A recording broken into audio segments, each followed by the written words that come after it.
Ez az, mondd be a közönséget, használd őket, segíteni fognak neked.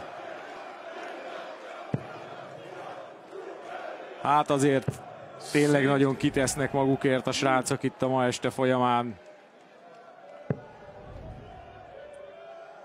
Patrik is vezetett 5-4-re, most Nándi is vezet 5-4-re.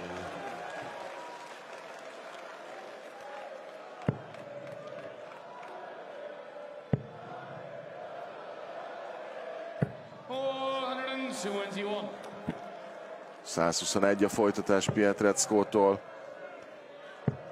És ugye ne felejtsük el, a mérkőzés győztesét holnap a torna második kiemeltje Démon Heta várja.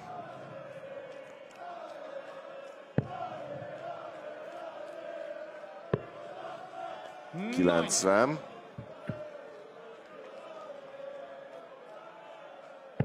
Megvan a tripla 20 Nándinak.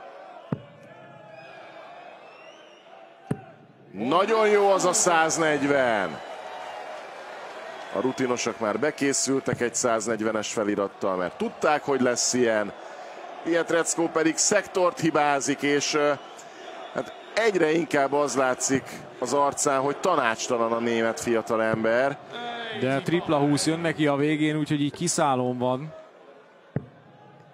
És egyébként azért azt mindenképpen megemlíteném, hogy ebben a tanácstalanságban nem az köszön vissza, hogy a közönség hogyan reagálja le az ő játékát, hanem egyszerűen nem megy neki annyira a játék. Nándinak meg jött egy 100-as, marad a 72.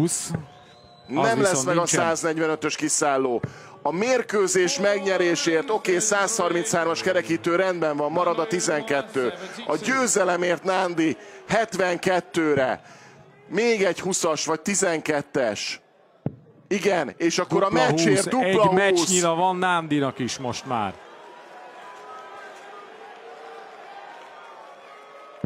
Nem, fölötte van sajnos.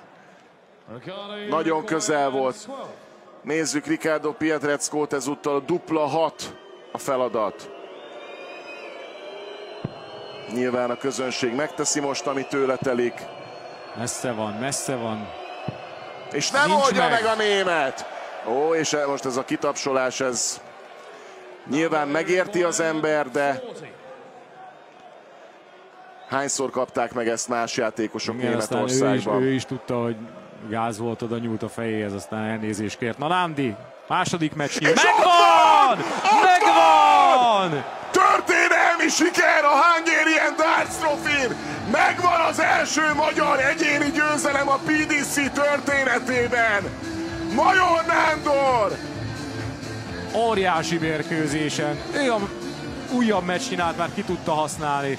És így játszhat holnap Démon Heta ellen. Hatalmas siker ez a magyar dartsnak, de nekünk mennünk kell tovább, foglalkozunk még Nándival természetesen, de egy meccsünk még hátra van, és már most 11 óra van. Maradjanak velünk még a folytatásban is.